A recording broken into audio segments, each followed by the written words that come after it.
नमस्कार दोस्तों, आज बात करने वाला हूँ टीडीएस रेट चार्ट के बारे में। फाइनेंशियल ईयर 25-26 के लिए टीडीएस रेट चार्ट क्या होगा समझेंगे। असेसमेंट ईयर 26-27 के लिए टीडीएस रेट एप्लीकेबल होगा। जो फाइनेंस बिल 2025 इंट्रोड्यूस किया गया था उसमें जो टीडीएस रेट चेंज किए गए और लिमिट चेंज किया गया है वो इसके अंदर कवर है। तो न्यू टीडीएस रेट चार्ट जो है वो मैं आपको बताऊँगा। बहुत कुछ सीखने को, बहुत कुछ समझने को मिलेगा इस वीडियो के अंदर। तो चलिए समझेंगे। उससे पहले बताना चाहूँगा, जो भी भाई बंधु मेरे चैनल पे पहली बार इस वीडियो को पहली बार देख रहे हैं, जिन्होंने अभी तक सब्सक्राइब नहीं किया, सब्सक्राइब कर लीजिए। साथ ही साथ बेल आइकन पे भी क्लिक कर लीजिए ताकि इस तरह का कंटेंट आपको मिलता रहे।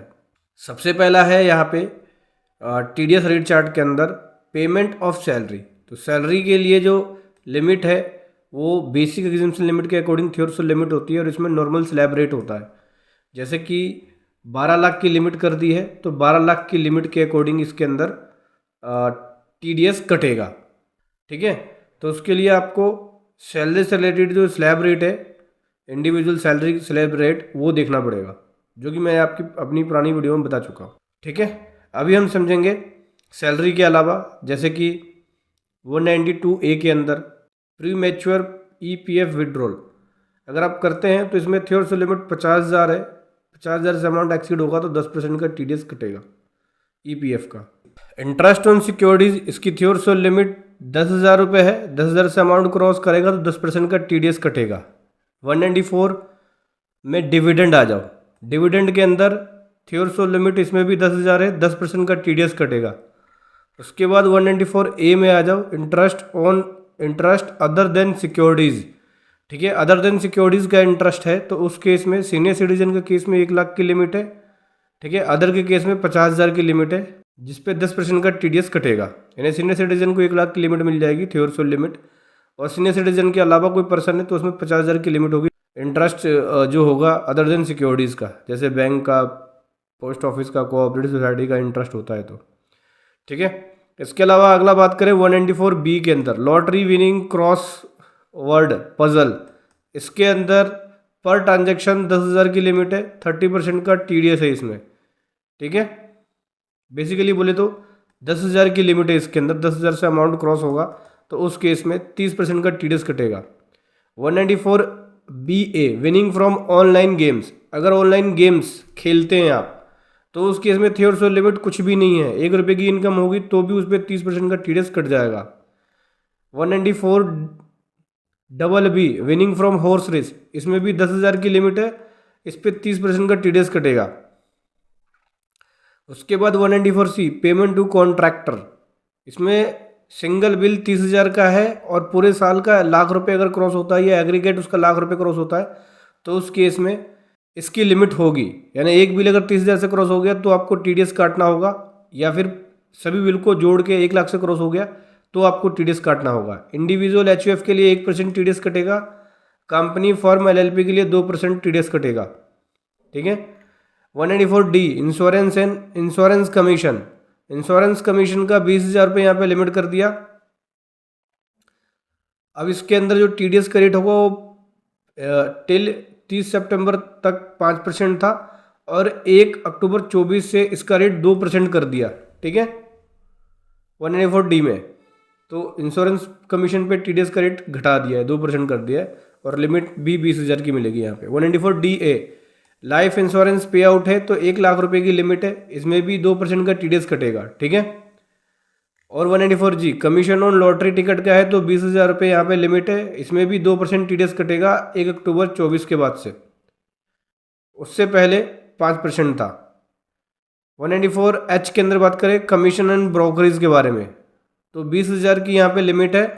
ठीक है, कमीशन ब्रोकरेज का, इस पर भी 2% का टीडीएस कटेगा, पहले 5% था, तो 1 अक्टूबर 24 से इस पर रेट 2% हो गया है।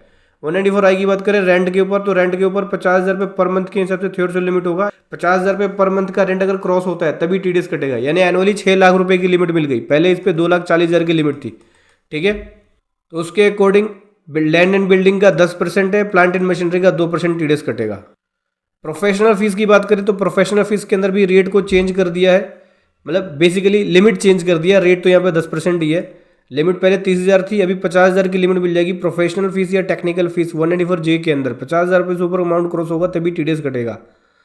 184 LA compensation on immovable properties और एक्विजिशंस, इसमें 2.5 लाख रुपए था। अगर कोई प्रॉपर्टी का एक्विजिशन किया जाता है तो उसमें कंपनसेशन की जो लिमिट थी वो 2.5 लाख रुपए थी। 2.5 लाख रुपए से ऊपर जाता तो इसमें टीडीएस कटता। अभी इसकी लिमिट बढ़ा के 5 लाख रुपए कर दी, 10% का इस पर टीडीएस कर दिया। कैश विड्रॉल 184N के अंदर जो कैश विड्रॉल है इसमें 1 करोड़ की लिमिट है, 3 करोड़ कोऑपरेटिव सोसाइटीज़ के लिए है।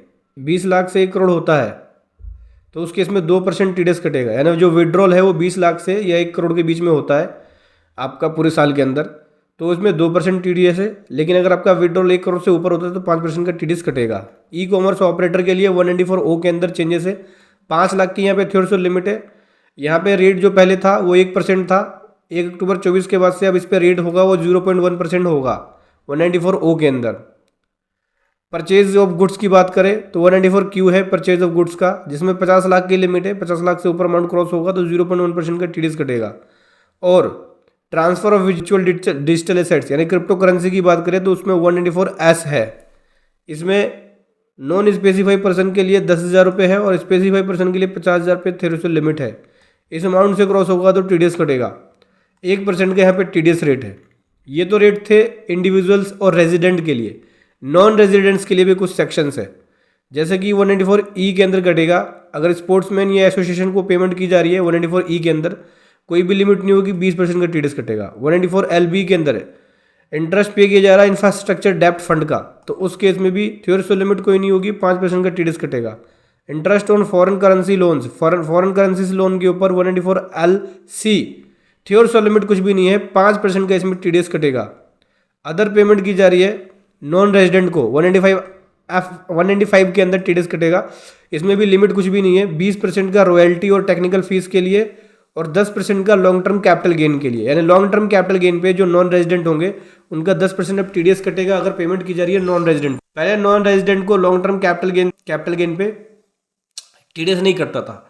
अब जो फॉरेन इन्वेस्टर हैं जो इंडिया में इन्वेस्ट करेंगे लॉन्ग टर्म कैपिटल गेन के लिए तो उनको 10% टीडीएस पे करना पड़ेगा।